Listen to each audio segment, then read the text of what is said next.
what makes a great coach? I think this is a very hard thing to define. A lot of times, I think coaches are declared as great because of the success. Sure. Right? We determine after they've had the success that they're great coaches. Whether that's fair or not, I don't know. Dustin, you played for a lot of great coaches. You played in the NFL. You played for Jim Tressel in college. What do you think makes a great coach? Oh man, that's such a loaded question. It is. I mean, I think it's almost impossible to answer it like in one way. I mean, I think that the qualities that a great coach has to have, obviously you have to be a great leader of men or women, depending on, what sport you're coaching. I think you have to have high character, and to be able to get people motivated to go out and obviously believe in themselves. You got to be able to bring out the best in your players. And like Tressel to me was the greatest coach that I've ever played for. Been around some other really, really good ones, obviously along the way. Mark D'Antonio was my defensive coordinator, a great college football coach. Played for Tomlin. Played for Mike Tomlin, has won Super Bowl, been to Super Bowls. Andy Reid was a coach I spent a year and a half with, so I've been around some really good coaches. But the key denominator here is that they can inspire, they can motivate, and get the player to bring the best out of themselves and have confidence and all those things. And obviously the strategy and things like that are important. If we're just talking about football coaches, like a great football coach can do all those things I just said, but you also have to have the ability to hire a great staff and to be able to delegate to those coaches and to have your message sort of relayed through those avenues as well is certainly a challenge in football, and like Tressel did a tremendous job of that. I obviously didn't play for any great football coaches. Yeah. I don't even remember my second grade Pop Warner coach's name, so shout out to you. But I did play for Jim O'Brien at Emerson, who took Ohio State to the Final Four in '99, took Boston College to the Elite Eight in '92. And the one thing I took from OB that I think, and if Tressel did it differently, please chime in. And if lots of coaches do it differently. The one thing that made OB special was that no matter who we were playing, we went into the game prepared for anything. We were always the most prepared team, and that gives you a level of confidence going in. Even when you're the under, we played, in a week stretch, we played the number 1 and the number 3 team in the country, and we ended up winning both. We lost so many games we should have won, but we ended up beating Amherst, who was on a 29-game win streak, and then the next game we played WPI, who was number 3 in the country, knocked off Amherst at home, went to WPI, beat WPI, and it was because we had a game plan that he was able to watch the film, saw things that I don't think every coach would be able to see, drilled it into us in practice, and we went into that game with the exact game plan of how we wanted to guard certain things, how we wanted to attack their defensive schemes. And even though talent for talent, both those teams were significantly more talented than our Emerson Lions squad, which, by the way, I played 0 minutes total in both games, so I'm taking no credit for the win. I clapped really loudly on the bench. However, we went into each of those so prepared, so knowing what we had to do to win, that even though Amherst was on a 29-game win streak, was number 1 in the country, the defending national champions, we thought we were going to win. And then we come out, we punch them early, we go up 15 in the first 3 minutes. They call timeout, we go in the huddle. And he's like, guys, calm down. Don't get too excited. They're going to fight back. They're going to make this a game. What happens? They make it a game. We end up winning late. We go on the road to WPI. Same thing. They played a really aggressive press-style defense, high press everywhere. It was all about back cuts. Changed our entire philosophy from what we did 3 days ago against Amherst.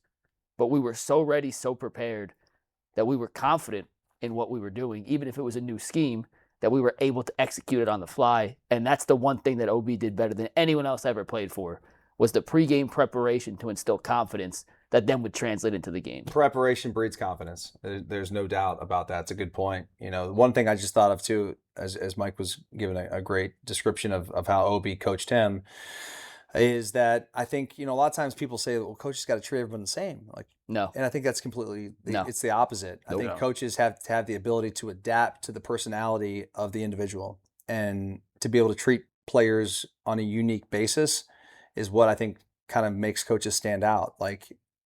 If a coach at Ohio State were to, I sort of lack confidence in some areas and things like that. And Mark D'Antonio was the best at it. He was able to be hard on me, but also build me back up. And so the coaches that know how to push your buttons and push the buttons of other players and know the differences between, like some guys respond to certain different coaching tactics.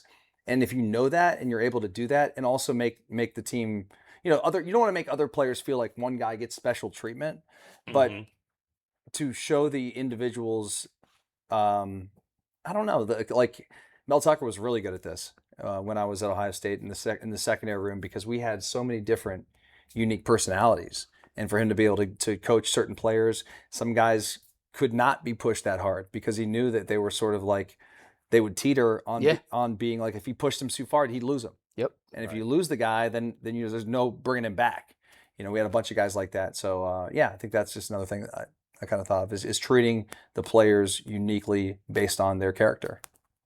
And a lot of coaches can't handle that. They want to be cookie cutter about how you handle it. Well, I mean, and I see this in tennis now, and not to, I always want to go down the tennis road, but you see these coaches in tennis as an individual sport, right? Right. And these great coaches they get stuck in their ways of how they coach the player, and they need to be able to adapt. The great coaches, I think, can adapt to the player as opposed to saying, well, this is how we're going to do it. This is how we're going to practice.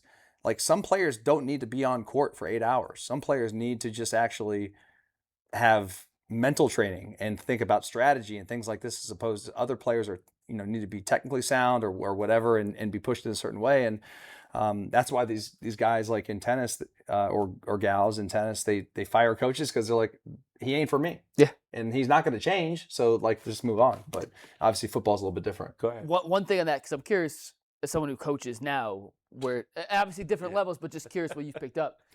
In preparation for this topic, I called a few of the guys I know around the league and just asked like their opinion. Like, hey, you guys have all been around guys who have won at the highest of high levels. Like, what do you think? And at least in terms of the NBA, like the highest of high levels, there was a kind of consistent answer, which was to what your point is. You have to know your players inside and out. Mm-hmm.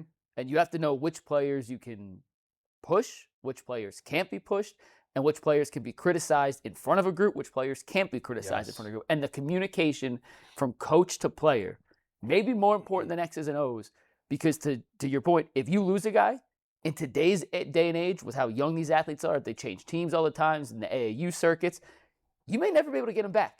Doesn't matter how good, bad, inconsequential, or consequential he is to your roster. If you lose a guy and he loses trust in you, it's an incredibly difficult task to reel him back in and get him to buy into the bigger picture. All these guys honestly, are fighting for their lives. It's in a lot of ways, a great parallel would be to be a parent and to be a parent of multiple children. Like, I can't say things to my daughter that I would say to my son, because they'll respond differently. And if I say it to my daughter, her confidence would be shot.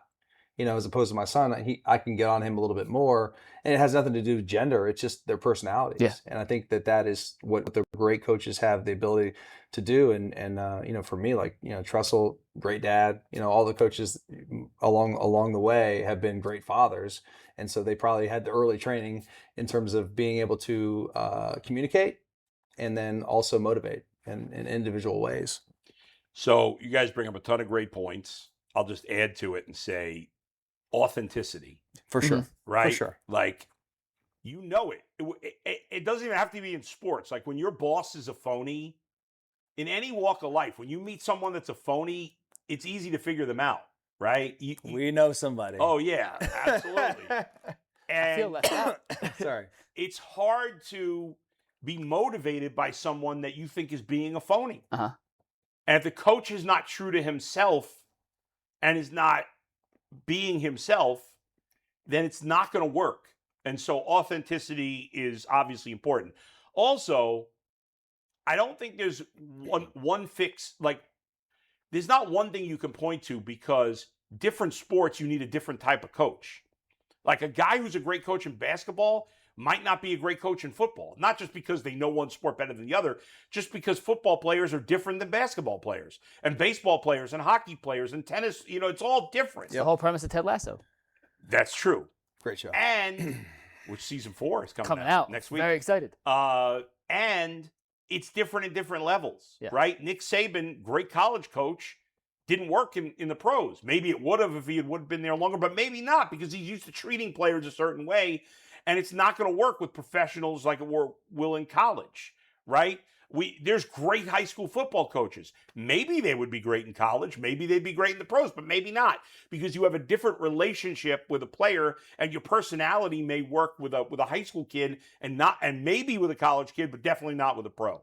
And so I think different, like Bill Belichick. I don't think I didn't like everybody was. Now, as for maybe he'll be great this year. I never thought his style would work in college. Yeah, that's because a good point. It's just different. I just think different coaches work with different levels and different sports, and it's hard to pin down one thing. On the authenticity thing, real quick, Yeah. I know Anthony wants to chime in too, so I want to hear what Anthony says. But 3 years ago, I went on a trip with some buddies from college, and one of these guys is now working in the NBA. He comes in with a black eye Yeah. right before a vacation. We're like, how'd you get a black eye? He's like, I was working out with the guys, and I caught a bow. I'm not going to name who hit him with an elbow. Like, why are you on the court with these guys? Yeah. He goes, sweat equity. Like, they never played at higher than D3 level. Yeah. I didn't grow up in a basketball like coaching family. Like, Yeah. I need these guys to believe me that when I tell them Right. what we want to do, they know I'm coming from a place where A, I got their back, B, I know what I'm talking about, Right. and C, we sweat together. We've worked out like they know I'm putting just as much into this as they were. And he used the term sweat equity. Yeah. And it's stuck with me since. And I think that's to your authenticity part. Yeah. You go through wars with people, especially if you're on the court practicing with them and you're the head coach and you're going through box out hamburger hell drills, which was the drill he got elbowed on. Like, a player's going to say, hey, if you're willing to do that in that circumstance when you don't have to, you have assistants and GAs and managers who can do that. But no, you're taking the time to actually be there. You're going through that for me. Yeah. I'm going to put that same effort in, that same sweat equity in for you when it's your turn. Sweat equity. I've never heard that put that way, but I've certainly thought about it because I with parenting, I mean, like with my son, if I'm going to ask him to do something, or like I still train with my kids. Mm-hmm. I can go on the court with my daughter. I can go to the gym with my son.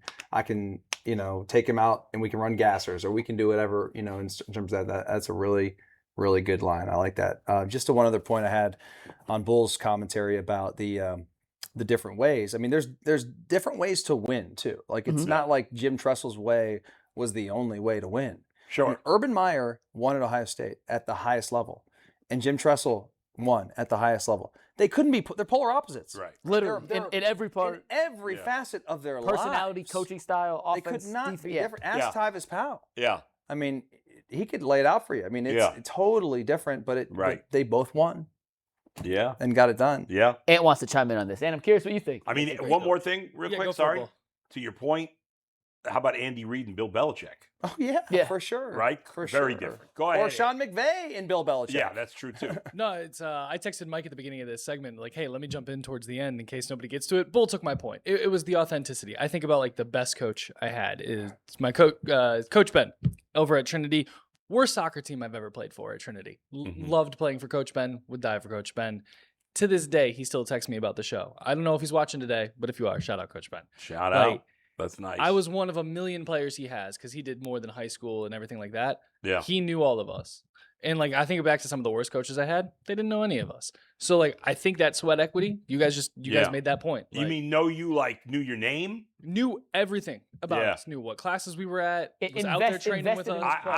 I try to do that as a youth coach. I try to do that. I get to know the kids and I care about them even after I'm when I see kids that I've coached, I always like to check in. We saw Dash at John Fanta's camp. Yeah. But I like to check in and see how they're doing. I keep up with their parents, see how they're progressing in baseball or whatever sports they're playing at. It's good. I'm not a real coach. I'm a youth. I shouldn't say I'm not a real coach. I'm a youth. You're a real man, dude. It's very different. But you have to understand. Yeah. You have the ability to have the same impact on these young men as Jim Tressel had on me. Wow, I appreciate that. No, seriously. Ryan had on me. There's coaches I had growing up in Pee Wee football that definitely, like in good ways and in negative ways. Yeah. Some affected me in a negative way because they did not have the right approach, but some had a very positive effect that I remember to this day. And they were bus drivers. Yeah. They were these guys who had this, that's cool. laundry list of accolades to back it up. No, they drove to the bus, but they showed up and they did what they had and you remember them forever. 100%. And Yeah. just to put a bow on all this, So real don't quick, sell yourself short. Yeah. Thank you. I appreciate it. I got a text from. I still talk to Coach OB all the time. Yeah. Not all the time, but Yeah. still stay in contact. He texted me the other day and said, "Hey, what's your address?" Yeah. Said, I have no idea what he asked for, but Yeah. if OB told me to jump off a building right now, I'd jump off it. Like I Yeah. still to this day would die for OB. Yeah. Sent me a picture of from when he was at Ohio State. Yeah.